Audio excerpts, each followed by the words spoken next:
elsewhere in Jamaica. My grandmother is from St. Elizabeth, so you are kind of right. Oh, Jesus. But that was a long time ago. And then I also, like, from my grandfather's side, they're from St. Thomas. So I have lots of roots across Jamaica. You're all across the island. So tell me something. Yeah. So Dr. Dixon, which high school you went to? I went to the #1 high school in Jamaica. Klein College? Campion College. I don't agree.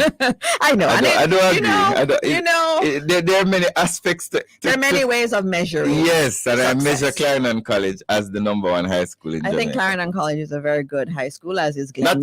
taking anything away As is from Glenmuir too. the other schools. So we're like #1 and they're like number 2.99 or 1.99. Them close. They're good schools. So What we you- want so- are more so- good schools. In So what did you Jamaica. do in school? All right, I was a little bit of a rebel to a certain extent. You know how they like to put you in either in the arts or in the sciences? I was one that rebelled against that. So I did a mix of arts and sciences up to CXC. And then when I went to sixth form, I wanted to do something like many people do, and I was told by my vice principal that that's a weird combination. What Do you want to be a combination? lawyer or do you want to be a doctor? And I said, So who was that? Who was that lady now? it's not a lady, it's a man. I always say the person's name because I always remind them. But this is one of the things too that we need to remember. And we're on Love 101, and this is how God directs your life in Right. ways that you don't even realize. So I said I wanted to do maths, biology. Yes, I know, maths, biology, and English literature. right. And they said, what kind of combination is that? And I said, those are the ones I want. And, they asked me to think about it because it didn't set me up for either medicine So or you're a law reader. perfectly. You're a reader. I love reading. What's your favorite literature book from high school? From high school. That's a Mine is difficult Wife one. of Bats, Prologue No, I and mean, Tale. there's some I Shakespeare won't tell you ones. why. There's some Shakespeare ones, but there was one that was really, really powerful, which is The Beautiful Ones Are Not Yet Born. Oh, Chino Achieve. Yes, which was very interesting Oh, because remember that. let me tell you what was interesting about that one. Right, Because we had to choose another book for A-level literature. right. And we had an English lady who was our literature teacher. And she said, what do you guys want to do? What do you want the next book to be? And we all said something from Shakespeare. And she's like, no, A-level has a book from an African author, and you are going to do that book. I don't know about any more Shakespeare. And she was right, that we should do that book. Chino And we Achieve is a shouldn't good one, just though. do that. So that was actually very powerful. So what about in my like? life. So you read the Brantes, them, and those things Of too? course, and you love those. You But Pride and those Prejudice, are, yes, and Sense and What Sensibility. about And poet? You did the Walcott poet. we had to do Walcott, which she insisted on, even Right. though we also said we wanted to do Shakespeare. Right. We did Walcott too. And so, that's why it's important too, in terms of the direction that we get from our teachers, because things like that, in terms of understanding our own history and understanding people from the diaspora, the Black parts of the world, we tend to think of literature sometimes in certain contexts, and that's because of what we're exposed to. And so it's important that in A-levels at that time that we were finally seeing Caribbean authors and poets and African authors and poets as a part of the books we could do, and it helped me, I know, in terms of developing my own sense of Black identity. So you left high school. You went to university. Uh-huh. Which university was that? The best one, the University of the West Indies. Well, I can agree with that. Finally, we are in We're in agreement, finally. So Finally. you went to UA, and what did you do at UA? I did economics, which was the subject I took after they told me that I couldn't do that mix of subjects for A-levels. I dropped biology and took up econ because it just sounded nice. And I ended up falling in love with it. That's why I said God moves in mysterious ways. And I went to UE and studied economics. What kind of economics, though? Because there are many different types of economics. Well, I'm very much more in the political economics kind of realm and the international political economy. So international finance, you're one of the international bright people trade. who we used to pass a suicide look through the book them with your head buried in the book while we have played domino. I studied a lot, yes. I was one of the responsible ones. I was one of the responsible ones. My grandmother used to say, the Lord gave you good talents and he's going to expect things from you. So I went to UWI and studied. So you left UWI and then you ended up in the banking sector? No, that wasn't first. Which one was it? I ended up, I did many things, but at UE I did research stuff, and I also actually taught in high school, which many people do not know. Which high school was that? St. Andrew High School for Oh, girls. wow. I did. You taught. You were a teacher. I taught economics. Really? For 2 years. Whoa.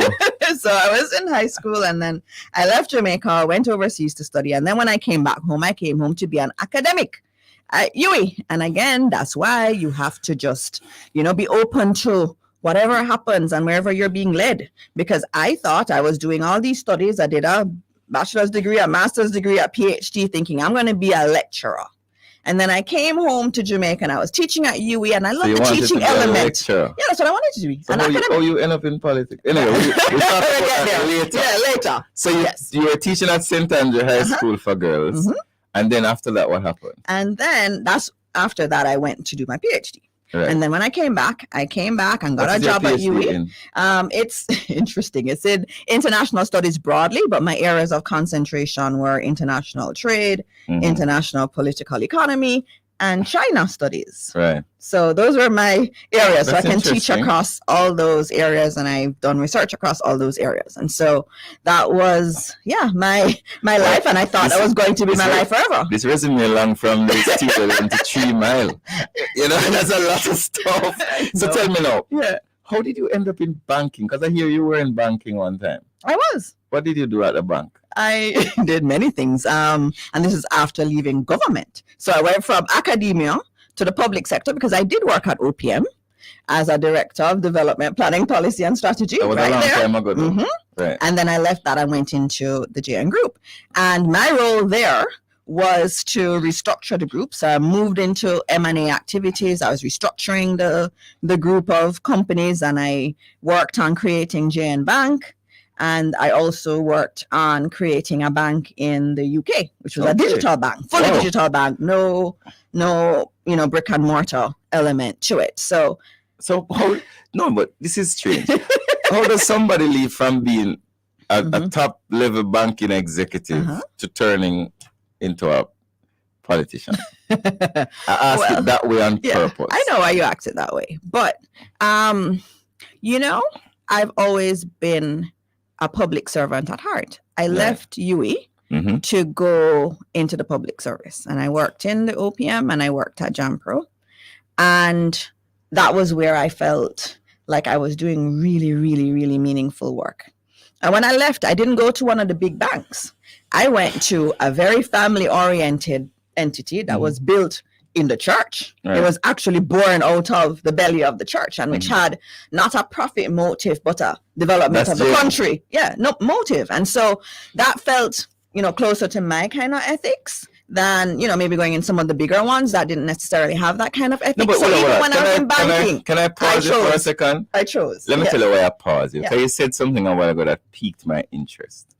So, and I know you don't longer work there anymore, but it's a very interesting statement you made that Jamaica National was a different type of financial institution than it's not a profit driven. Yeah. What's the difference though? Like, what makes them so different? I mean, it's a mutual, and you have to look back. A mutual? A mutual is where that's kind of small. That's a few letters, but mutual just means that it's owned by the people. So whoever has an account at JN is an owner of the bank. Oh, you get shares. You're an owner. You own it. I mean, it's a company limited by guarantee without share capital, which just means that everybody who has an account owns the entire group. So not just the bank, but the whole group of companies is owned by all of a whole heap of Jamaican people, and a whole heap of Jamaican people who don't have a lot of money. I get the impression, based on your academics and your teaching, that you have this great interest in human beings and their success and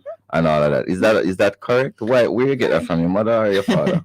I got it from my grandmother. Right. I was one that was, raised by my grandmother, and she instilled that in me quite a bit. She was a person who, she went into any room and she would make friends with everybody in there, and you'd know that she was there. She was that kind of person. But she also taught me that a couple of things. One was that I was no better than anybody else. Right. So she felt very strongly that I should be respectful of everybody, whether they're doing the cleaning or they're at the top of the company. You know, Right. that was very important to her, that I always, no matter where I went, that I didn't feel that I had become better than anyone else. Right. And she also instilled in me that, you know, to whom much is given, much is expected. And you hear that at church a lot, and they instill that in church enough in my head. And so I've Which always church you go known.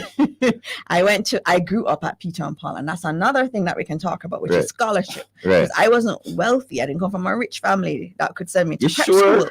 No, I didn't. But every politician rich. Are you rich? No. Okay.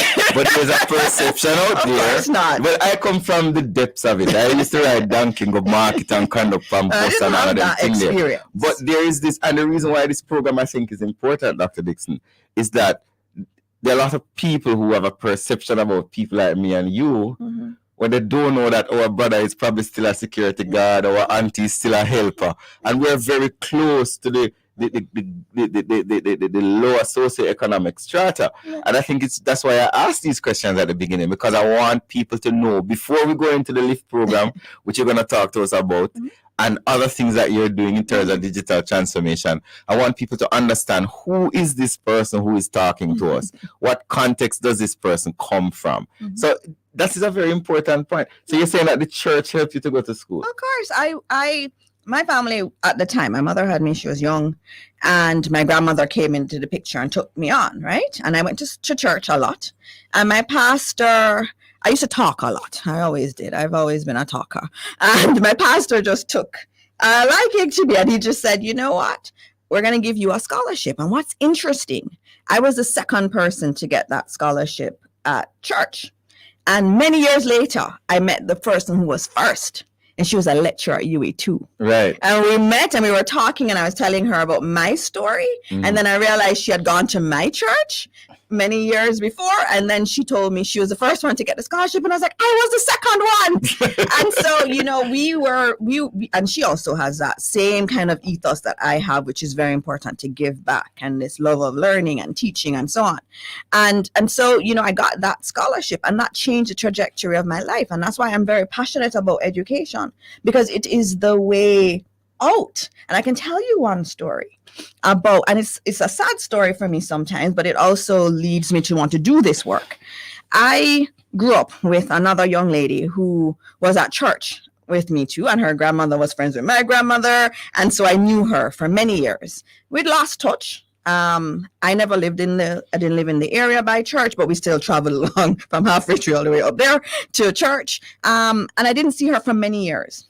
When I came home to Jamaica from doing my PhD, I went through the drive-through of one of our fast food places, and she served me, and she said, I haven't seen you in a long time. I hear you're doing so well. And I saw her on that side, and I said to myself, that could have easily been me if I never got some of the opportunities and the chances that I got. Mhm. And so I know Mhm. that I was blessed in getting certain blessings in my life. And it is important that we not leave here with money and riches, but that we actually use these blessings to help other people. And that's why I do what I do. And that's why I'm So- here. And that's why I said yes to this So crazy endeavor. our friends on TikTok are asking if we're not going to ask any questions. And I will assure them that we will be answering questions. But before we answer questions, when the Prime Minister, I don't know if he called you into his office or he called you on the phone, Mhm, I don't know these things. mhm, When he called you and said, I don't know what he said, uh-huh. but when the Senate conversation took place, how did you react? I was shocked because I didn't expect the call, one, Mhm. because I was never, I wasn't moving in political circles at all. And so I didn't expect him to ask. I mean, I've chaired many boards, I've been on many committees, Right. and I've served in that way. But when he asked me, I was actually very, very shocked. And then he made you a cabinet minister. yes, I was very What is surprised. your role in the cabinet? My role is, I think, an important one, which is really more of a support role for the change we want to see in Jamaica. And And so what my is that? role is Yeah. to transform our government and look at digital transformation more broadly outside of government and into the entire society, and also to look at skills development, which is critical for our future. It's digital transformation and skills transformation. So let us start. So what is the exact title? Is it Minister without portfolio? In the Office of the Prime Minister with responsibility for skills and digital transformation. No. So let us look at the sweet part is well, it's not the sweet part, but the part that has captivated everybody over the last 2 weeks is the skills section. Yes. But let's just talk about digital transformation. So wonderful. There's a lot of perceptions out there that, you know, we're going to ban cash and we're going to digital currency and people won't be able to pay their bills. And you are the minister who is leading a lot of this national identification system, which is voluntary, by the way. Explain to our people who are listening why they should not be afraid of digital transformation. All right, that's a very important question. And I know when we hear transformation, when we hear change, it's hard. And it's hard for people because you think, okay, what does that mean for me? Am I going to be left out of it? And so on. And so it's important, that question, to be able to answer what is digital transformation. And for me, I start with technology. We use technology every day. We use WhatsApp all the time. Your listeners are on TikTok, and I see the young people on TikTok all the time. There is technology all around us. Just being able to listen to this radio program on your phone or on your laptop or tablet, that is technology. We're already seeing a lot of technology. But what we're talking about when we talk about digital transformation is using technology to make people's lives easier. I could go down to brass tacks now. So, for example, putting internet in schools, is that digital transformation? Of course it is. What are you guys doing about that? Well, there's been a lot of work already done on that in terms of the original National Broadband Project, where we have put broadband internet access into hundreds of schools. I mean, that is like a fantastic thing. Many of these schools did not have that technology, which is kind of leaving our kids behind. And when we look at the schools that we're putting internet access in, these are deep rural schools that ordinarily you don't have good internet service from our regular providers in those communities. And so this is allowing our children, and this is important, you know, every child matters, irrespective of whether they come from Kingston or they come from a rural area, or whether they're rich or whether they're poor. And one of the things we're doing with this digital transformation is understanding that the world is changing, and we have to give every single child an opportunity to be a part of that change. And that's why you're doing the broadband in schools. That's why you're doing other things. Is that why you're forcing people to take NIDS? Oh, no, but you know, Minister, that NIDS that's what they say. They say that we're forcing them. There's no forcing. And I think it's very clear. NIDS is one that is voluntary. Voluntary. I wish you could say it 50 more. Voluntary. No one is going to be forced. And that's a key element of this transformation. We're going to bring people along. There's no forced nature to it. We're going to explain to you why it's important. For those who have not heard. For those who've not heard, NIDS is the national digital ID. It is going to be kind of the oil that will make our digital world move a lot more smoothly. And if you think about it. Yeah. You have your driver's license, which doesn't really have any security features in there, you know. Right.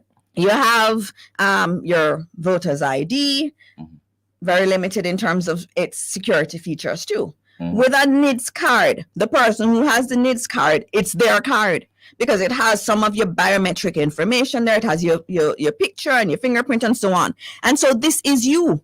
And one of the things that the NIDS will allow you to do ultimately is if you have this card, you know, where you have to be asked, they're asking you for multiple identifications. Right. This is one point of truth. This is, I hold up my NIDS ID, this is Dana. You don't need to have anything else to verify. So I might have to go now. Me still have to go JP to get the letter stamp. No. When the bank will need a 2-piece ID, I need to go get a passport, I need to get a driver's license. That's what we're working on. We're already in dialogue with the banks. We already have an MOU with the banks in relation to this being that single source of ID. And the thing is, over time, this can be really, really powerful. And we've seen it in other countries work. A good idea. Really? Why would they say that? I would say it is a good idea. Number one, it's not forced, right? And number two. So let us slow down a bit. Yeah. So one, nobody is forcing you to get a NIDS. Absolutely not. That's the first thing. No one is being forced. And number two, it is going to assist you to not have to carry more than one ID all over the place to verify your identity. Exactly. And that's one. In the future, it could be many other things. You know, in other countries, your national ID, because it's digitally based, you could even have what your qualifications are. So when you go into a workplace and you want to start working, you don't have to go carry all of your certifications and all of your degrees and every course that you did. It can be housed digitally as a part of your identity. There are many things you can layer onto it. Why do you think there are so many persons who are afraid of the digital transformation? And I think it goes back to change and some things that are different, and we obviously have to communicate.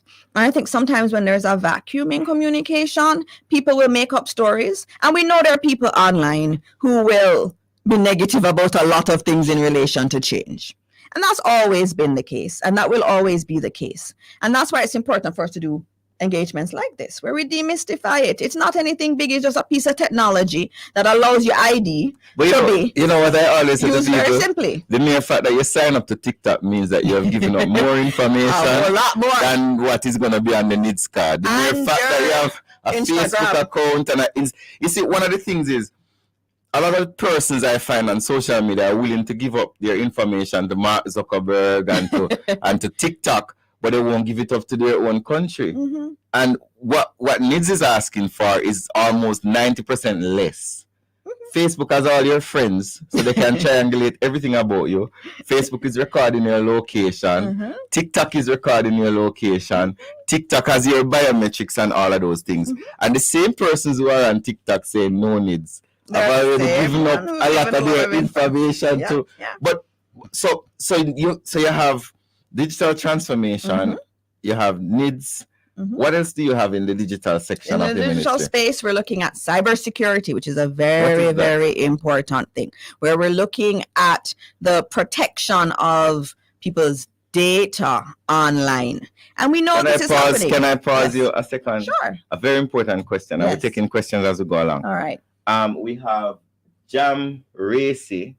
Minister, we're tired of the long lines and lack of urgency at our public institutions, RGD and tax. I know you're not in tax, but you can talk about RGD. But that's something to talk about too, because that's what the digital transformation is about. And if you listen to some of my other speeches, I keep saying it's about efficiency, how we get government to be efficient. And when then there's also... the people them want to know. Yeah. When we have needs, the line go shorter? It can be. But it's not only needs, and that's what we need to understand. Right. The digital transformation is about efficiency. How do we cut down on lines? And it's also about respect. If I respect my people, I don't have them in long lines. Right. If I respect my people, they don't have to bring documents to different places. And so a key element of the digital transformation is how we connect up government better and be more efficient. So I can use RGD or even passport office or even criminal records office, because I've been given charge on some of those. NIDS can become a passport too eventually. It could easily be a passport. Because in America, a lot of the times they don't because you have the biometric information. You know, one of the things I found out shocking the other day, I went to the United States. I didn't go there for like 2 years because I say I'm not traveling during COVID, and I went there for a weekend to buy some clothes for my son and thing. And when I went in, the man didn't stamp my passport. So I said to him, "Sir, you're not going to stamp the passport?" He said, "No, we don't need to stamp your passport anymore." I said, "Why?" He said, "Well, everything is digitally recorded." Yeah. And what I realized, we don't know this, and the people on TikTok who are coming and talking don't know that the minute you step in the United States airport, they have everything about you recorded. Already there. And we give it up willingly when we go to get our visa. We give up all of our biometric information for a visa. So why is it that, and I asked the question, Dr. Dixon, why is it that it's good for Americans? It's good for Americans to just walk through an airport. They don't even need a passport if they're flying domestically. They just need a ID. Why is it that it's so good for Americans to have ease of movement? They don't have to worry about submitting 1 million documents, but Jamaicans should not get that benefit.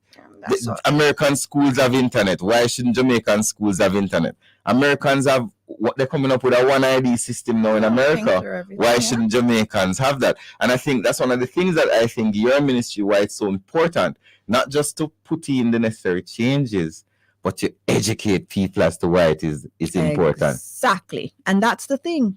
How do we get, and especially when I talk to young people, and this is important too, we have to look at the generations too. When you talk to our young people, they understand this digital world. They understand it and they want to be a part of it. Oh, thank you. And I never get no heart. But the thing is, our young people want to be a part of this world, want to be a part of this future. They're yearning for it, and it's our obligation to give it to them. But we also understand that there are others in our country who aren't as digitally savvy. I met someone who highly educated, big job in public sector, and tell me that when she hears digital, she's afraid. And I'm like, what you afraid about? And we had a conversation old people about it. I know, and some of them are really wonderful. When I saw my mother send me her first WhatsApp, I said, yes, there is hope. There is hope because she's the most resistant to technology.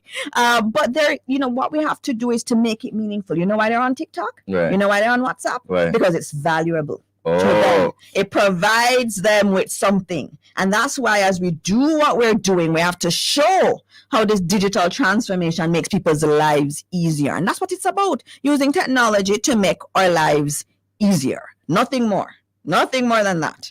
So, right. So we're closing off digital now because we have everybody want to hear about LIFT program. All right. So, but hold on. But your digital transformation is not just about broadband, you're also digitizing documents as well. It's everything. So you have a lot of like your RGD documents that are being How many digitized. Documents you think it's like millions upon and millions. you are trying to digitize all of those because it makes life easier. And even, I can give you something hypothetical. Right?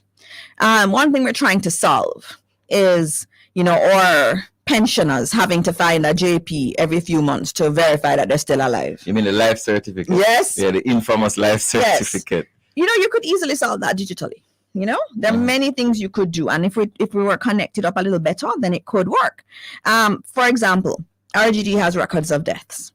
How do you give that information to Social Security elements so that you can just check your database against who has died? That's one way. And then you could do what normal organizations do, which is use a risk-based approach. So the pensioner from Killit, or the pensioner from Balaclava have to travel to find. Don't have to travel, go submit them life certificates. That's what I want to get to. And that's why I'm saying digital transformation is how we use the technology to make people's lives better. And we're even looking at post offices because post offices now fall under my portfolio. They're going to need sign-up points. Why couldn't we have a system where a pensioner can go to the post office, present themselves when they're picking up their pension, and you already have their biometric information, you can verify that it's them, instead of having to have them go all over the place looking for a JP. Right. We can use the systems, the technology we have to make people's lives easier, and that's what we're trying to do. No. Heart Trust NSTA. Yeah, Heart NSTA Trust, yes. Listen, they grew up in a Heart Trust. yes. It's still difficult. I know it's still difficult for me too. No. So, we're going to LIFT, guys. Fret not thyself. We had the general manager of Heart here last week. Right. Where we spoke about the LIFT program. But before we touch the LIFT program, I wanted you to talk to us a little bit more about some of the amazing things that the Heart is doing. The first thing is that Heart is free up to the tertiary level. Up to an associate degree, it's free. So there is no inhibition. That's the key thing, We are looking at access and inclusion. So everybody feeling that there's nothing precluding them from making something of their lives. And for some young people, it was money. And you may think, the Heart fee is not that high. It is high for a child who doesn't have a family that can support them. And so what is important is that we put in place mechanisms for access. And one of the key ones is making things free and making access to skills training free in Jamaica. So to reiterate, everything up to associate degree is free. So if I want to certified in carpentry, nursing, food preparation, Ebony Park. Up to electronics. Robotics. Free. Because you do have a coding thing all of that stuff going on, and it's free. So any little youth yes who want to uplift themselves, don't think, say, boy, you know, have the school fee to pay hard. It's free. It is free. And not only that, we also have to talk about the fact that heart is changing. And this is linked back to the digital portfolio. A lot of the skills we do now are being transformed. But there's a lot of technology embedded in it. Now we're looking at agro-tech instead of just agriculture. And if you went to Denby, I don't know if you saw it, there were some robots there that were picking the fruit. It would check if the fruit red or green, and it would pick it if it's red. And then it had a probe that would probe into the soil to see if it had enough water in there to determine if it needed water. I mean, this is the kind of technology that wasn't in America. It's not America, this, this is Denby in Clarendon. We're showcasing this kind of technology. And this is what our kids are learning. But this is a problem though, Dr. Morris Dixon, because I used to pick fruits for a living. And now the hard people, them go build a robot for me to take on my job. Let me tell you why that's not a problem. What do I do? Let me tell you why that's not a problem. Because let's look on the data, the amazing data that came out yesterday about Jamaica's unemployment rate. Lowest in history. The last time we found the data, a month or two ago, it was the lowest in history. And again, it's gone lower than that. 4.5%. Lower. 4.5% is amazing. I mean, people around the world want to be at 4.5%. And that's why we talk down on our country so much. And it is not fair to ourselves, us, but Jamaicans. Can we pause on that for a second, Dr. Dixon? Because I think it's very important that we discuss it. And we're talking about skills training. We're talking about young people. But so we've been studying the unemployment rate and the employment rate the same way for decades. You are an economist, you deal with statistics, you deal with numbers, so you understand how these things are calculated. Why is it that some people were able to accept the unemployment rate when it was high, but not willing to accept it when it is so low? That's more political than I want to get into. And I want to just look at the facts. The same Statin, and Statin is internationally recognized as a very good statistical institute. And the methodology that has been used is the same methodology being used now. I have no reason. It's true. I have no reason to dispute that. So we can believe the 4.5%. Of course we can, but you feel it. I can tell you, I meet a lot with private sector companies. Find no plumber. And you see the construction going on across Jamaica. We have a dearth of construction workers. We have a dearth of electricians, a dearth of plumbers. We need more of these people. And this is not just Jamaica. This is globally that we need this. And so you asked me about the thing, taking away your job. The reality is that we have a population that is nearing full employment, but, and I will say this, but there are still too many people who are not captured in the unemployment numbers because they're not seeking employment. What do you mean by that, though? All right. So to be unemployed, by definition, you have to be looking for work and can't find work. But there are some people, we all know them, we see them in our communities, who don't want no work. And they're not looking for work. So who you blame for that, though? I blame us. Collectively. The country. Our country, right? And that's why we're working now to address that, right? Because there are people who never had the good family values and never listened to Love 101 FM enough. The family didn't. They didn't grow up with those types of family values that value hard work. So how do we reach them? How we use heart to reach them? That's what we have to do. We have to understand them first, right? Why they're not in the labor force. And that was the first question I asked when I came in and what I've given to heart. I said, you need to find out why these people are not in the labor force, because we have to figure out how do we reach them. Because if we're at near full employment, which is where, nearly everybody who's looking for work has work, then that is a problem for us going forward. I have a question though, and if I am earning, if I take up the phone and my choppy line, and I'm earning 250 G a week, you can convince me to go work hard and collect 10 grand a week or 20 grand a week or 50 grand a week. One of the things I would say, and there are a couple ways to answer it, and I go back to family values too, but I know, and I can talk about that in these settings because, in some settings you can't bring that up as much. But the reality is that we have to explain the dangers of that kind of lifestyle. But we see it online all day. The man them have the gold Benz and the Well, and that's nice for a time. Convince that's nice youth? for a time. That's nice for a time. And that's where we're going. Yeah. It's nice for a time. Yeah. It's nice for a time. But then the law catches up with you. Your family gets caught in it. And we've seen the kind of crime and violence that has been linked to it.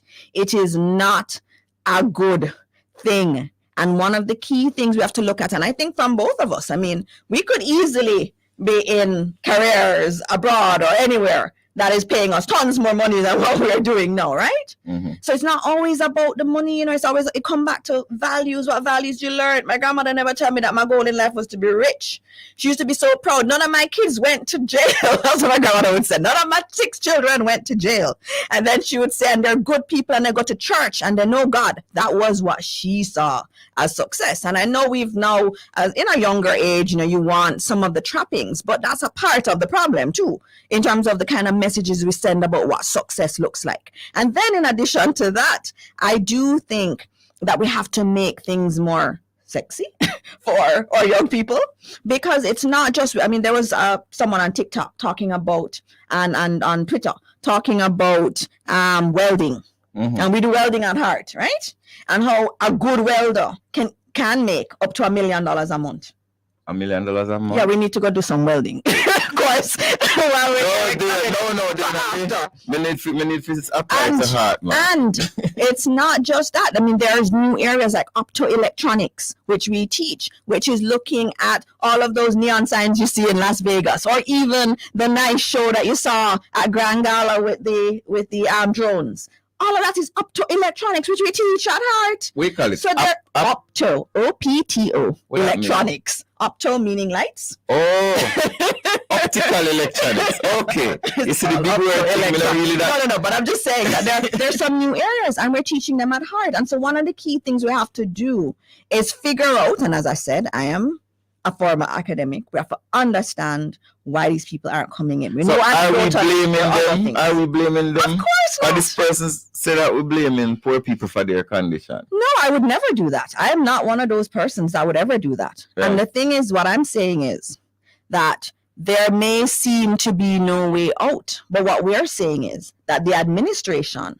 has put in place many things that can help people to find their way out. Just like how you and I found our way out, and there are many initiatives now. Is the LIFT program one of those? Of course. Tell us. And it's not just LIFT, there's many others, but LIFT is one key one. Tell us about the LIFT program. All right, LIFT is probably one of the best programs ever done. And I have to, since you're beside me, I have to say that you were a big part. It's a team thing.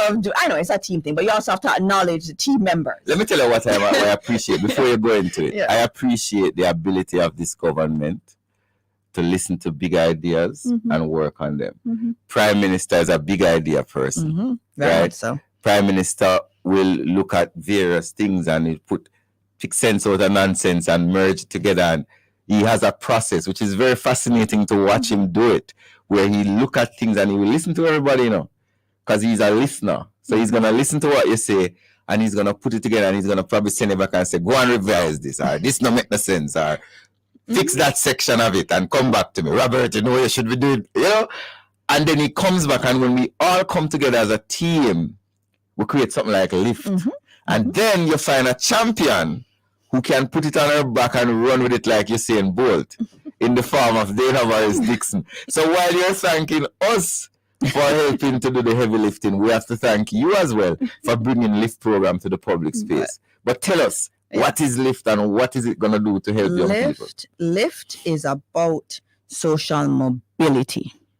And, you know, you had some questions there about, you know, whether or not we're helping people, right? So it's about social mobility. How we help people who may not have had the kind of parenting or community structure to help them to get a job, to understand how to be a professional once they get a job. That's what LIFT is about. Right. And it's not their fault. Right. They just never had that context, and that's what we're giving them in LIFT. And so LIFT is for students who finish 5th and 6th form. Obviously, there is, you know, kind of a focus also and a bent on those who've done that pathway, the Pathways program. And so it's for 5th, 6th formers who have at least 3 CXCs. And what's going to happen, and they have to be 17 at least, and what's going to happen is that we are going to spend time for 2 months working on professionalism, how you operate in a work context, how you dress, how you show up early and on time, because I see a lot of small business owners telling me that, young people just don't necessarily have not learned that. Right. And so we're going to teach them that. We're going to get them their driver's license. We're going to work with them on all of those. You're talking too fast, Dr. Morris Dixon. I want you to slow down a bit. You're going to get them. I hope you have enough time for me. I can talk for a long time on what is it? So let us start with, so it's high school students. Yes. Who have graduated or left either fifth form or sixth form. And have at least 3 CXCs. You must have 3 CXCs. It don't have to be maths and English. It can be any 3, right? Just 3 we're moving to, yes. Just 3? Yeah. Right. And you have to be 17 in the year that you're applying or older? Yes, 17 or older. What is the age limit above? We've not done a kind of an upper floor, but you must have done this within the last 2 years. You must have left school within the last 2 years. So you cannot leave school 10 years ago? You cannot leave 10 years ago. Young people thing. It is for young, wonderful, bright students who are leaving high school. All right. So, and how do I apply? All right. So the application forms are online. And some people, I don't take it for granted that everybody has internet access. And I will say this again. When the program was initially being developed and some people looked at it, the thought was, let's just do all of this online. It's easier, especially for the administrators, to just receive it online. But I know there are a lot of bright, brilliant young people who do not have internet access. And we don't take that for granted. And so it couldn't be an application process that was only online. So let us explain further. So you can apply online, which is www.heart-nsta.org. And you can click the link. And you click the link to right. So fine. And then you can drop off your applications at your constituency office. Any one of them across 63. The 63 constituencies. I want to talk about that. Yes. Let me tell you why I want to talk about that. Please. Once a person is elected to parliament, they do not represent JLP or PNP. They represent the people. They represent the people. And we need to move away from this idea that an MP for a constituency, like in my constituency, people come for back to school assistance with CDF. I don't ask them who they vote for because I don't care. Children are not politicians. Children cannot vote. It doesn't matter whether you are a PNP or a JLP if you're sick. I never know PNP pain or JLP pain. It's pain. It's the same pain. Yeah. And I think we need as a society to move away. So I have no personal issue with people dropping it up because you're a member of parliament. You're supposed to be someone, if you need help, you can engage with to give you advice, to direct you to government agencies. And we have 63 offices in some deep rural constituencies. Some places that don't even have proper internet at times and don't assume that everybody has access to data on their phone or can find $500 or $200 to put data on the phone, to go on the Archer site and get the form. And don't assume that the person who is downloading the form for the child knows how to sign up the form either. Very true. Yeah, and that's you're going to the heart of it, which is inclusion. How we keep everybody and we have access from everybody, and that was why this was done. And I was on Sunday in Alexandria. That is deep central Jamaica. Deep central Jamaica. Yes. And it reminded me of why we've done it this way. Right. Because a lot of the young people that I would have spoken to did not have ready data access. And they wanted to be a part of this. And it is not fair for our children to say you can only do it online when we know that we've not built out the access points for them. So it is, I feel very strongly that we have to ensure that as we do all of these digital things, that we maintain access for those who do not have internet. So how many young people are you? So you could call this year the pilot phase. It is a pilot, and we learn a lot from it. Yes. So how many young people are you planning to bring into the LIFT program this year? It will be 500 this year. And how much next year? 500. We're looking at 500 over 5 for each year of 5. So that's 2,500 children, young people, smart people, young Jamaicans who are going to be the future, probably me and you doing an interview 20 years down the line. Those are who we're targeting. We're targeting these wonderful young people across Jamaica. And when you do it like that, where you say 8 of them have to come from each constituency, you really get the kind of representation that you want in a program like this, because too often we have programs where it's the urban people who benefit. Right. And we leave out the rural people. But when you say 8 of them must come from every single constituency, it means that you're truly committed to inclusion. I'm gonna tell you a story, Dr. Dixon. Yes. And it's a $100,000 story. All right. So there's a community, and I won't tell the community, where somebody in the community used to work minimum wage. Mm-hmm. They used to wash clothes. Mm-hmm. And the child graduated from 6th form and got a job that paid them $100,000 a month. Mm-hmm. Think about somebody earning, like country washer lady earn less than town washer lady. So she collect probably $15,000 a week, mm-hmm. which probably is about $60,000 a month. Mm-hmm. And then in that family, all of a sudden, they have $100,000 more coming into the family. Mm-hmm. And think about the transformative impact of that extra 100,000 in this. Like, we take things for granted sometime in the urban areas, Mm-hmm. Like, we don't remember borrow oil and borrow salt and borrow half on a banana, or beg a pound of sugar and pound of flour, because you can't even go to the shop go buy half loaf of bread because the money not coming in yet. And when somebody like one of these 8 lift persons in a rural community is earning $70,000 a month, the shopkeeper is going to benefit. Mm-hmm. Everybody. Their family is going to benefit, which is why, as you say, inclusion and diversity is so important. It is. And they benefit because when you look on the program, this is giving them it's not little bit of work they're getting. They're going to do real jobs in ministries, departments, agencies, and in private sector companies. So this is real work that they're going to do. They're going to be getting immense working experience that will set them up for their future. So that's, I can't see another program that is as wonderful as this. So when you apply to the LIFT program, mm-hmm. and when is the deadline date? August 31, the last day in August. So applications are now open. They were open from the 10th of August, mm-hmm. and they end. You can go on the website, heart-nsta.org, mm-hmm. and apply. Mm-hmm. And you can drop off the applications to the office of your member of parliament, right. or you can drop it off to the Heart office. You can, yeah, right. the parish offices if you have access. Now, so after I apply and I get through, 8 of us mm-hmm. gonna get through. We know thousands of people gonna apply. Yeah, I wish it was more. 8 of us is gonna get through. Yeah. What happens then? Then there is a process where Heart will go through the applications. So let's talk about that. The applications will be gone through by Heart. We'll ensure that people do have the 3 CXCs, because this is for people who have some qualifications, right?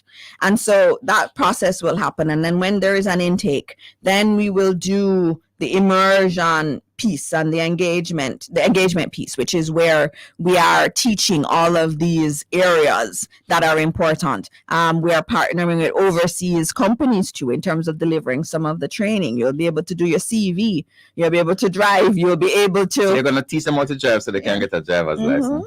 You're going to teach them how to do resume writing. Of course, you're going to do some digital skills. Well? They're getting passport. NIS. They're getting NIS. CRM. Everything. Yes. But LIFT is not the only program that you have, because you also have the Jamaica National Service Corps as well, which we do in partnership with the JDF, which is very, very important too.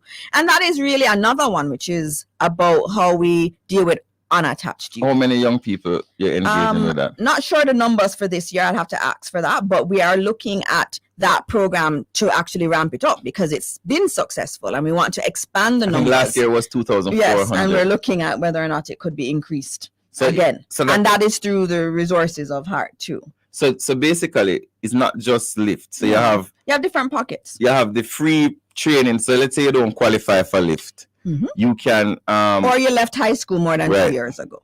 So you can go to another program in Heart that is free up to the tertiary level. Right. And also note, there is an increase in the applications to Heart. And so you may not get through in the batch right away, but you will get through in the next batch. I know some people tell me, oh, I apply and they say there's no space for this batch. And I'm like, yeah, but the next batch starts in 3 months or it starts in 6 months. So just remember that they, as the programs end, they're taking new cohorts. So if you apply, they will have you on the list and they will put you in the next cohort. So that's important to note. So there is that. So if you've left more than 2 years ago and you just want to do a new skill like me and Minister Morgan, we want to go do some welding, because we want to make that kind of money. There's that. And then you have the National Service Corps, which is for young people who are going to learn skills, but they're also going to learn a bit more about discipline, because you have the JDF as a part of that program, which is very, very important. And then you have LIFT program, which is this new program for those who do have some CXCs, and it's helping them to kickstart their social mobility and their work life. Somebody wants to know, what about apprenticeship for young people who don't want to go to university due to cost? Oh, you are. I need to come back another day. And because this was Desmond Thomas. That's a good question, because apprenticeship in every other part of the world where skills training is done well, apprenticeship is a key element of it. And one of the things we're working on is an institute of apprenticeship where we can revamp and redo the entire apprenticeship program in Jamaica. And that's going to be launched in some point next year, in the first half of the year. We're going to redo the entire Heart apprenticeship program. And this is one thing which is important, Minister. I was a part of the Jamaica Education Transformation Commission, and we actually did a study on Heart. The second phase is on Heart. And that was actually one of the recommendations. So what's interesting, I was very hesitant about being on the commission, because I was like, every time the commission meets, they just put the stuff on paper and nobody implements it. But now I don't have that. Implement it. So I am implementing those things that have been seen, and the apprenticeship program is a central element. So I want you to listen out for how we're going to change and transform apprenticeship, because that listener of Love 101 is making two good choices, listening to Love 101 and understanding how apprenticeships work, because it is going to be central to us moving forward, because not everybody is going to want to go do the classroom thing. You can learn online. We have 3 minutes left, and I want to, because you've said a lot of stuff. You have 3 minutes left, and I want to sequence the last part of what you're saying. Yes. I'm going to ask you the question, you give me the answer. Sure. I just left high school, 5th form or 6th form. Where can I go? You can go to Heart. You can either choose to go straight into the program you want to go into, whether it is agrotech or it is into optoelectronics, or one of our traditional areas in terms of construction, or even green construction where you're looking at solar energy. So you can do that, or you can choose the LIFT program. If you have 3 CXCs and you want to start getting some employment, you can use the LIFT program, and that program is going to allow you to be placed for work for 1 year, and also to learn a lot of the skills around being a professional worker. And you get paid $70,000 a month plus $15,000 in savings, and at the end of 1 year you have all of those months of the $15,000 that come to you, and it's going to teach you also financial management. And so when you get that lump sum at the end, you know how to use it. I am 21 to 25. I didn't really get any subjects in high school. That's fine. What can I do? That is very fine. There are many, many things at Heart. You can do one of our programs, which are free, absolutely free. And so anyone who wants to do any program up to an associate's degree, it is free at Heart. I am over 25. I'm 25 to 35. I have a job, but I'm not really happy with it. And I see the little plumbing thing on my bridge, I do when I go help him plumb on weekends. What can I do? Well, there is a known plumbing program at Heart. Many people at Heart have, whether here or overseas, have done this training and this certification and been certified plumbers. And so I would say, even if you are working and you don't like where you're going, it's never too late to shift and pivot. Just pray about it, and the Lord will lead you to Heart. I know He's going to lead you to Heart, and there is a program at Heart that you can take advantage of. Dr. Dana Morris Dixon, newly minted Minister of the Portfolio in the Office of the Prime Minister, a woman of God, of course, a woman of substance, and a woman of heart. Trust NSTA. I want to thank you for joining us today. I want to also thank all our listeners on Love 101 FM, the family station. I want to thank all who sent comments. We may not have been able to answer all your questions, but we tried our best. All those on Facebook, all those on Instagram, and all those on TikTok. Thank you again for joining us on Good Morning Minister. Until next week, Wednesday, 11 a.m., right here at Love 101 FM. Have a wonderful and safe afternoon. Big up all of the people in our Love 101 who make it happen. Every week, them put up with shenanigans with the patience of Job. Thank you very much. Anytime. Take care, everyone. Anytime, Mr. Minister. Anytime. All right.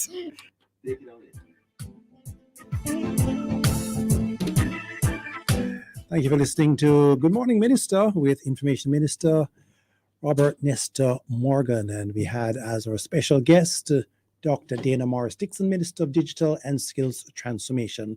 The time in Love 101, the family station, it is 12 o'clock. Join us as we pray together the national anthem. Eternal Father.